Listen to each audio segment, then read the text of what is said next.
누가는 십자가에 달리신 예수님께서 마지막까지 구원 사역을 이루시고 있는 장면을 오늘 본문에서 기록하고 있습니다. 로마의 군병들은 예수님을 십자가에 달되 의도적으로 자리 배치를 했습니다. 이게 로마 군병들의 생각인지 아니면 유대 지도자들의 압력에 의한 배치인지는 확인할 길이 없지만 십자가형에 처해질 죄수 둘 사이에, 강도 둘 사이에 예수님이 자리 배치를 하게 되었다는 사실은 예수님이 죄인이라는 사실을 강조하려는 의도적인 장치였다라고 생각할 수 있습니다. 그러나 그 의도적인 장치는 함께 십자가에 매달린 행악자 중 하나에 의해서 그 모든 계획은 산산이 깨어지게 됩니다. 먼저 십자가에 달린 두 행악자를 한번 살펴봅시다. 이 두 행악자의 이야기는 누가복음 외에 마태복음과 마가복음에 간단하게 기록되고 있습니다. 마태복음 27장 44절 함께 읽어봅시다. 함께 십자가에 못 박힌 강도들도 이와 같이 욕하더라. 마가복음 15장 32절 이스라엘의 왕 그리스도가 지금 십자가에서 내려와 우리가 보고 믿게 할지어다 하며 함께 십자가에 못 박힌 자들도 예수를 욕하더라. 여기 마태도 마가도 동일하게 십자가에 달린 두 강도가 뭐라고 했는지를 이렇게 기록합니다.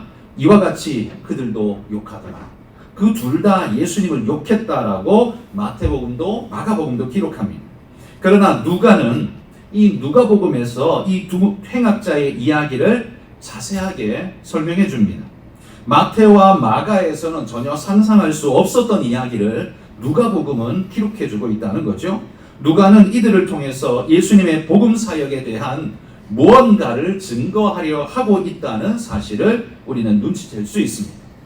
자, 이 두 행악자의 이야기를 종합해 보면 이 두 사람은요, 처음에는 모두가 예수님을 적대하며 욕했다라는 거예요.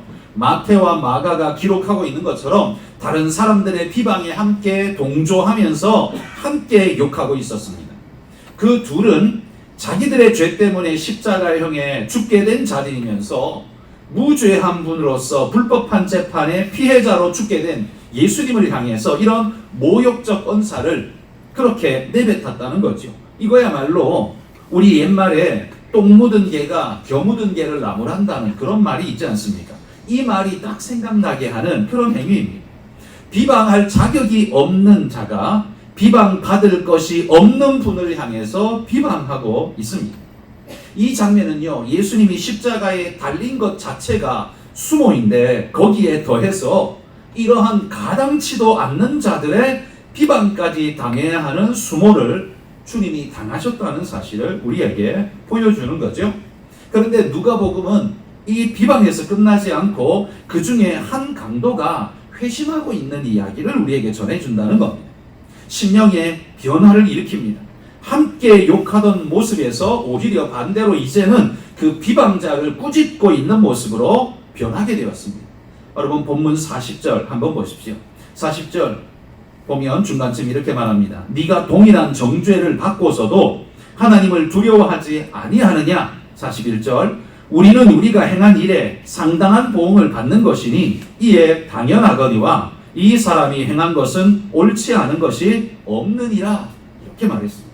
자신의 죄악을 인식하고 주님의 무죄함을 지금 인정하고 있는 거죠.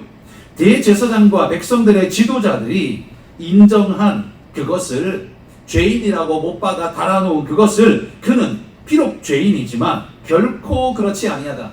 이 판결은 틀렸다라고 이 죄인의 입을 통해서 지금 누가가 우리에게 말해주고 있는 거예요.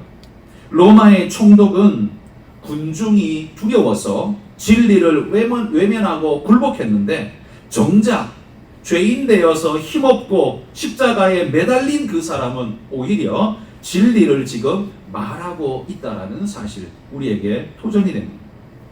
그러면 여러분 우리는 방금 우리가 나눈 이야기를 종합해보면 이런 질문이 마음에 들죠. 뭐냐면 아니 그럼 왜 처음부터 욕을 했을까?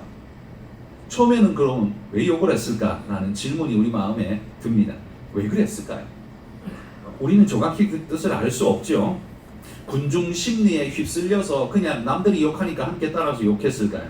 아니면 자기 처지에 대한 비관의 반작용으로 그냥 될 대로 되라는 식으로 그냥 분노를 표해버린 것일까요?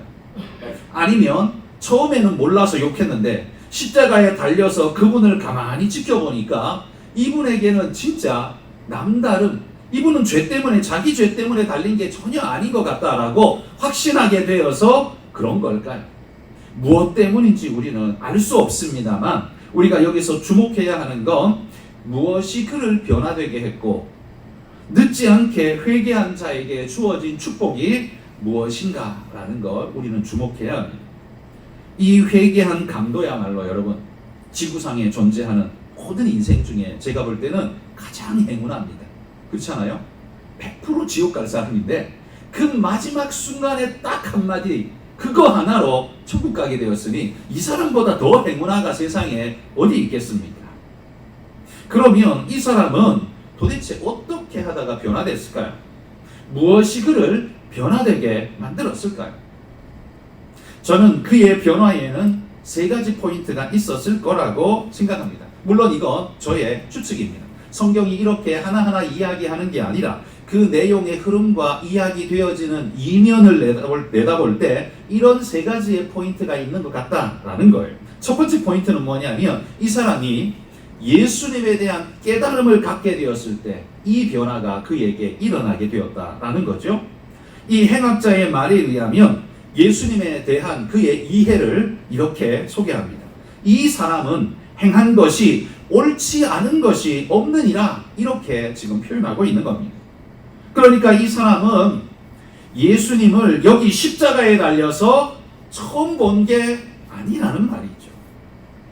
이 사람을 전혀 몰랐다가 십자가 위에서 지금 처음 본 게 아니라는 말이에요. 이 행악자는 이미 그가 자유로이 죄를 저지르고 다닐 그때에 예수님의 소문을 들었고 그분의 말씀을 들었고 그분의 기적 역사를 경험했을지도 모를 일입니다.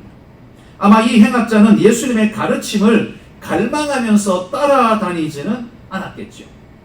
만약에 그런 자라면 이렇게 강도짓을 하면서 십자가에 달릴 만큼 강도짓을 하지는 않았을 거라고 생각합니다.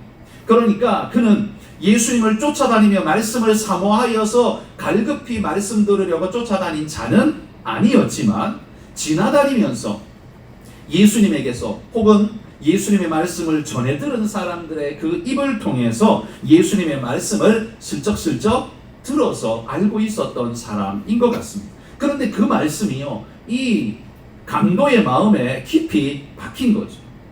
강도짓을 하는 처지에 예수님의 제자가 되는 건 가당치 않다고 봤겠지만 적어도 예수님의 말씀에 감동되어서 그 말씀을 마음에 새기고 있었던 것 같아요.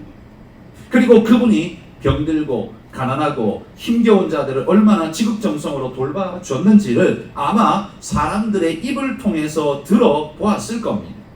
비록 그는 강도짓을 멈추지는 않았지만 그의 마음에 말씀의 씨가 마음밭에 떨어져서 서서히 뿌리를 내려가고 있었다는 사실, 그리고 그 십자가 위에서 그 주님을 보면서 1시간, 2시간, 6시간을 주님과 함께 매달려 그분을 가만히 보면서 그분에게서 나타나는 모든 풍모들이, 말씀들이, 모든 것들이 자기가 듣고 배웠던, 알았던 모든 것이 사실이구나라는 증명으로 예수님을 아마 깨닫게 되었을 거라는 말이죠. 그래서 이렇게 고백이 튀어나왔을 거다라고 생각한다는 겁니다. 두 번째는요, 자기 죄에 대한 깨달음이 이런 고백을 하게 만들었을 겁니다. 예수님의 말씀을 들으면 들을수록 자신의 죄는 아마도 더 선명하게 보였겠죠. 그게 아니라는 생각이 그를 점점 괴롭혔을 겁니다. 야, 이러면 안 되지. 그래도 이건 아니지. 라는 생각이, 죄를 저지르고 있으면서도 이러면 안 되지. 라는 생각이 아마 그 마음을 아프게 찔렀을 겁니다. 그래서 그는 십자가에서 이렇게 고백하는 겁니다. 우리가 행한 일에 상당한 보응을 받는 것이 당연하거니와, 이거 회개 아닙니까? 자기 고백 아닙니까?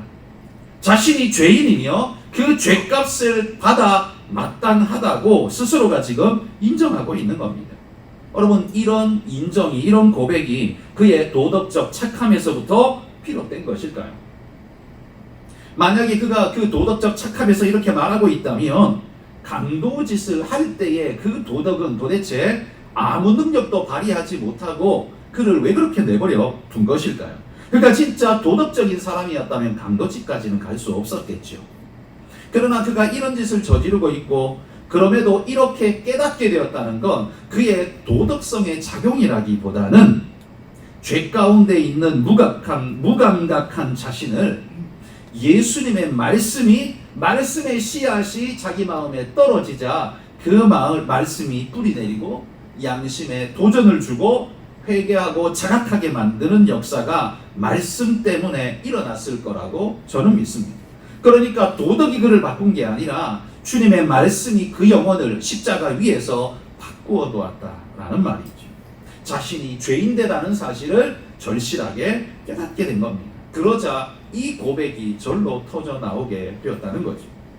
그리고 세 번째는요, 예수님에 대한 믿음의 고백이 그로 하여금 이런 변화를 만들었다고 생각합니다. 행악자는요, 예수님께 이렇게 고백합니다. 그의 고백은 어설프지만 그게 그의 신앙 고백이었어요. 그는 이렇게 말했습니다. 당신의 나라에 임하실 때에 나를 기억하소서. 여러분, 이 짧은 한마디지만 이 고백 속에 신학적인 많은 의미가 숨어 있다라고 생각합니다. 저는 그의 이 한마디 속에 네 가지의 사실이 숨어 있다라고 꼽아볼 수 있을 것 같습니다. 첫 번째, 당신의 나라가 있다는 사실을 그는 지금 인정하고 믿고 있다는 사실이죠. 당신의 나라에 임할 때, 그리고 그 나라는 당신이 주인이십니다 라는 이야기죠. 그러니 당신의 나라 아닙니까? 두 번째는요, 그 나라는 죽은 후에 가게 되는 나라로 그는 지금 알고 있습니다. 십자가에서 자신들은 지금 죽을 것이라는 게 명백하지 않습니다. 그런데 어떻게 그 나라에 가게 될까요? 그가 말하는 그의 나라는 지금 이 십자가에 달린 상황에서 갑자기 천재지변이 일어나고 기적이 일어나서 십자가에서 자기가 뛰쳐내려가서 새 삶을 산다, 이걸 지금 기대하고 있는 게 아니죠. 이 강도가 기대하는 건 내가 십자가에서 죽지만 당신의 나라에, 죽은 이후에 당신의 나라에서 내가 깨어나기를 소망합니다 라는 고백을 지금 하고 있는 거예요. 그러니까 그들이 죽은 이후에 자기의 영혼이 가게 되는 나라가 있다라는 걸 지금 인정하고 있고 그걸 믿고 있다는 말이죠. 이게 그의 신학적인 두 번째의 깨달음인 거죠. 세 번째는 그분은 구원할 자를 선택할 수 있는 권세가 있다라는 걸 지금 인정하고 있는 겁니다. 그래서 그 나라가 당신의 나라일 뿐만 아니라 그분이 당신이 기억해 주시면 내가 변화되어 당신의 나라에 임하게 될 것을 나는 믿습니다. 당신이 기억만 해주신다. 그래서 그곳에서 너 이리 오너라, 나와 함께 가자 라고 말씀만 해주시면 이게 가능할 거라고 그는 믿는다는 거죠. 지금까지 그가 지은 죄의 무게가 무겁지만 그 나라의 주인 되시는 그분께서 허락만 해주신다면 그 죄의 무게를 이기고 자신은 그 나라에 들어가게 될 것을 그는 기대하고 소망하고 있다는 사실, 그 믿음을 지금 보여준다는 거죠. 한 구절 속에 많은 의미가 들어있죠. 마지막 네 번째는요, 그분의 나라는 구원의 나라라는 사실을 지금 인정하는 겁니다. 비록 오늘 내가 십자가에서 죽지만 그곳에는 꼭 가기를 원한다는 갈망이 녹아 있습니다. 왜냐하면 그곳은 구원의 나라이기 때문이죠. 그래서 이 행악자가, 이 강도가 주님 앞에 간단하게 고백한 단순한 고백, 당신의 나라에 임하실 때에 나를 기억하소서라는 이 짧은 한 문장 속에 그의 신학적 이해 네 가지가 스며 있는 것을 우리는 이해할 수 있다는 거죠. 자, 그러자 이 고백을 들으시고 예수님은 어떻게 대답하셨습니까? 내가 진실로 내게 이르노니 오늘 네가 나와 함께 낙원에 있으리라. 주님의 대답도 굉장히 짧은 한마디였습니다. 그런데 주님의 말씀 속에도요, 굉장히 함축적인 의미가 여러 모양으로 들어있습니다. 첫 번째는요, 주님이 쓰신 단어 오늘이라는 단어를 주목할 필요가 있습니다. 오늘, 이게 뭐예요? 너의 구원이 지금 당장 오늘 이루어질 거라는 사실을 강조하는 거죠. 그러니까 구원의 즉각성을 지금 이야기하는 겁니다. 야, 고민 좀 해보고, 네가 무슨 죄 지었는지 내가 좀 따져보고, 가서 내가 한참 생각한 다음에 너한테 통보해 줄게. 그게 아닙니다. 그 자리에서 당장 오늘 네가 구원에 이르리라 라고 구원의 즉각성을 말한다는 거죠. 두 번째, 예수님은 나와 함께 이런 표현을 쓰고 있습니다. 이건 구원의 주인이 누구인가를 주님이 지금 보여주시는 겁니다. 나와 함께, 그분과 함께 그곳을 거닐게 될 거라는 거예요. 이건 그 강도가 예수님께 이렇게 말했죠. 당신의 나라에 임하십니다. 이 말에 예수님이 대꾸해 주시는 겁니다. 당신의 나라에 임하실 때 이 말에 대한 대꾸가 나와 함께 낙원에 있으리라, 이 말이라는 말이죠. 행악자가 정확히 바르게 지금 깨달았고 예수님은 그것을 인정하고 옳다하고 있다는 말이죠. 세 번째는 예수님의 말씀 중에 낙원이라는 단어를 쓰고 있습니다. 이 낙원이라는 단어는 이 파라데이소스라는 단어인데, 이게 정원이라는 의미를 가진 페르시아어 파르데스에서 유래한 단어라고 합니다. 파르데스. 여러분, 그런데 이 낙원이라고 불리는 이 파라데이소스라는 단어를 히브리어를 헬라어로 번역한 성경 70인역이라고 하죠. 히브리어 성경을 헬라어 성경으로 바꾼 70인 성경에서 창세기에 나오는 에덴 동산을 번역할 때 바로 이 파라데이소스라는 단어를 썼단 말이에요. 낙원이라고 썼단 말이죠. 에덴 동산을 낙원이라고 이 단어를 사용했다라는 말이에요. 그래서 우리가 낙원이라고 말할 때 파라다이스라고 부르지 않습니다. 여기에서 온 단어입니다. 그런데 여기서 한 가지 더 놀라운 사실은요, 에덴 동산은 아담의 죄로 인해서 잃어버린 곳 아닙니까? 우리가 에덴 동산에서 언제 쫓겨납니까? 바로 아담의 범죄 이후에 바로 쫓겨나게 됩니다. 거기에 살 자격이 없어집니다. 그래서 두루도는 불칼로 그 에덴 동산 입구를 지키게 하시고 인생들은 거기에서 쫓아내셨다는 거예요. 그래서 밀턴이 쓴 신락원처럼 우리는 그 하나님의 낙원을, 파라데이소스를 잃어버렸습니다. 신낙원이 된 거죠. 그러나 그 잃어버린 축복된 곳에 들어가도록 지금 누가 허락해주고 있어요? 예수님이 허락해주고 있어요. 예수님이 허락하시면 거기 두루도는 불칼로 지키는 천사도 못 막고 누구도 막을 수 없고 무사 통과할 수밖에 없는 그 나라의 주인, 그분께서 지금 그것을 명하고 계신다는 말이에요. 아담은 잃어버렸지만 그것을 회복할 수 있는 권능과 능력을 가지신 이는 우리 주님이라는 사실을 십자가 위에서 오늘 주님이 우리에게 보여주고 있어요. 아담이 잃어버린 그 축복을 회복시키는 분, 그분이 누구시냐? 바로 우리 주님이시라는 말이죠. 여러분, 이 행악자는요, 바로 이 사실을 지금 믿음으로 고백하고 있는 겁니다. 그가 만약에 여러분 십자가에 달리지 않았다면 이 고백을 할 수 있었을까요? 한번 생각해 보십시오. 온 천지사방을 돌아다니며 감도질하기 바빠서 예수님을 만나서 진지하게 그분의 말씀을 묵상하고 예수님 앞에 이런 고백을 할 수 있었을까요? 아마 못했을 것 같습니다. 그런 의미에서 보자면 이 사람이 십자가에 달린 건 그의 일생의 가장 축복된 일이었을지 모릅니다. 만약에 십자가에 달리지 않았으면 몸은 편했겠지만 그의 영혼은 영원한 죽음으로 계속 달려가는 존재일 뿐이었겠죠. 그런데 십자가에 달리는 바람에, 그것도 그 주님 옆에 달리는 바람에 그 주님을 묵상하면서 그는 깨닫게 되고 마지막 순간 주님을 붙잡음으로 구원을 약속받는 가장 행운아가 되어졌다라는 말이죠. 주님과 함께 십자가에 매달린 그 6시간이 그가 구원을 얻을 수 있는 최적의 기회를 만들어 주었다는 사실입니다.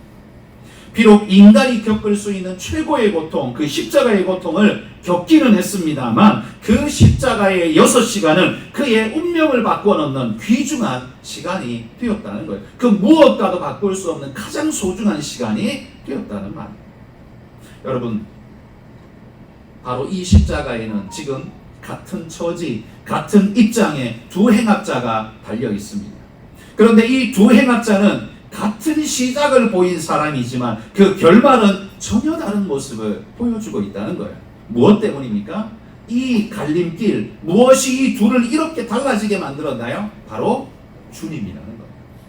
주님을 만난 자는 그 인생 끝이 완전히 달라지고 생명으로 가고, 주님을 만나지 못한 자는 결국 어떻게 해요? 여전히 사망으로, 멸망으로, 죄악으로 갈 수밖에 없는 거예요.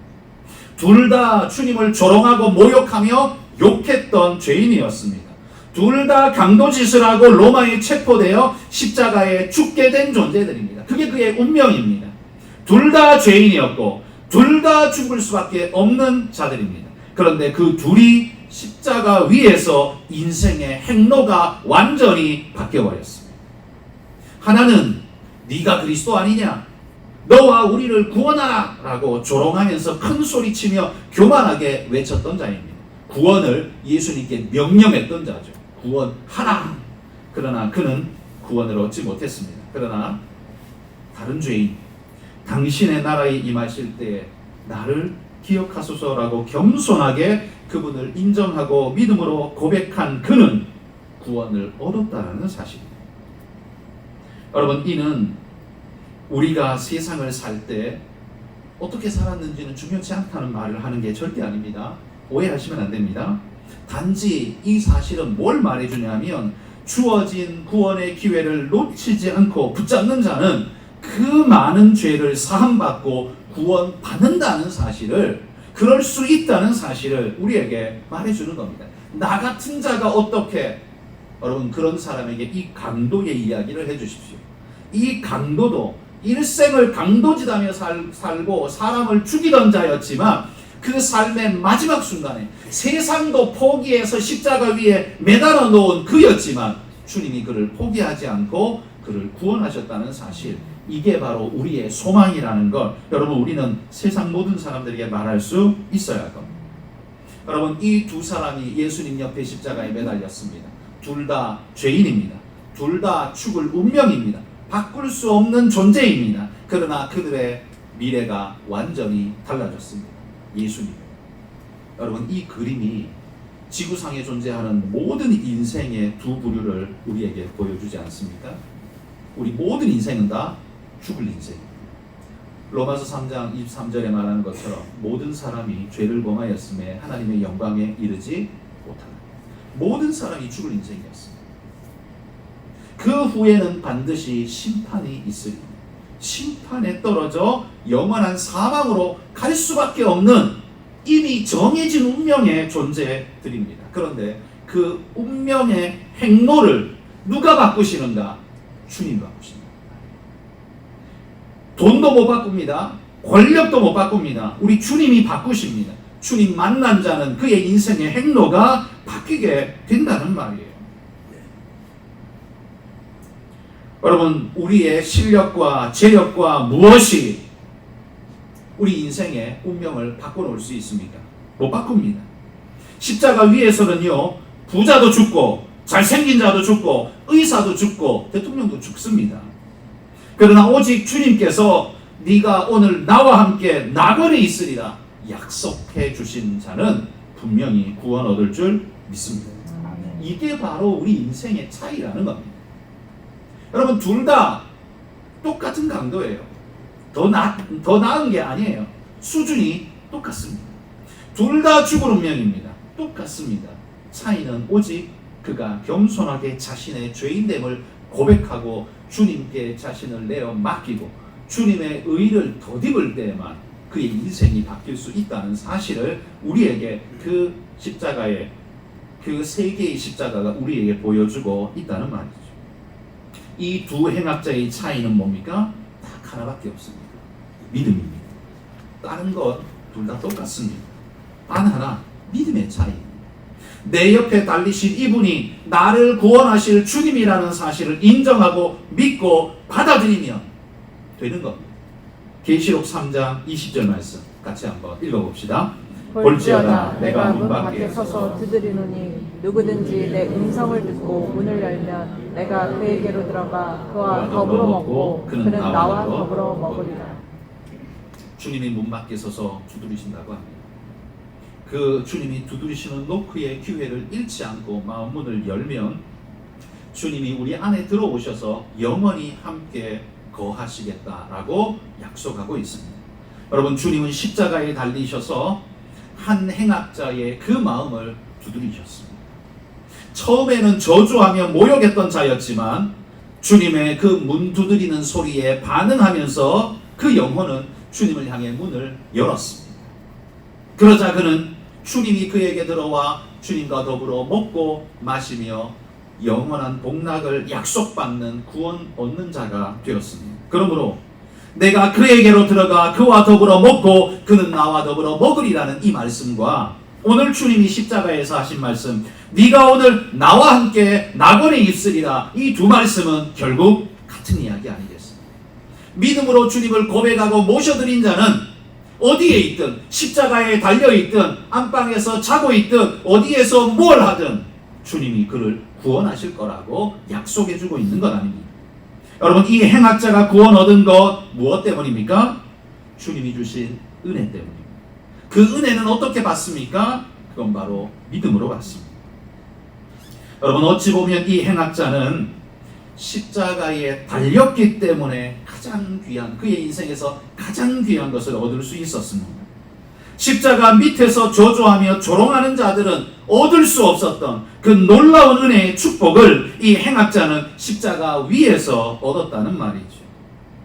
여러분, 우리도 내 상황과 처지가 어떠하든지 간에 그 힘들고 어려운 원망의 재료인 그것을 원망으로 삼지 말고 믿음의 재료로 삼아서 하나님을 더 크게 보고 하나님을 더 갈망하게 되고 하나님을 더 찾아가게 되는 그런 기회로 삼으실 수 있기를 축복합니다. 문제는 언제나 우리 안에 가득합니다. 우리 앞에 널려 있습니다. 그러나 그 문제들을 볼 때마다 원망과 불평하는 자들은 하나님에게서 먼 자들일 뿐입니다. 그러나 그 문제들 앞에 걸릴 때마다 자신의 연약함을 돌아보고 하나님의 은혜를 갈망하는 자는 오히려 그 문제들이 다 하나같이 은혜로 뒤바뀌어지게 될 줄 믿습니다. 우리 주님이 우리 인생을 이렇게 바꾸신다는 사실 여러분 기억하시고 늘 우리 하나님을 찬양하며 예배하는 여러분 믿음의 일꾼들이 다 되시길 주의 이름으로 축복합니다.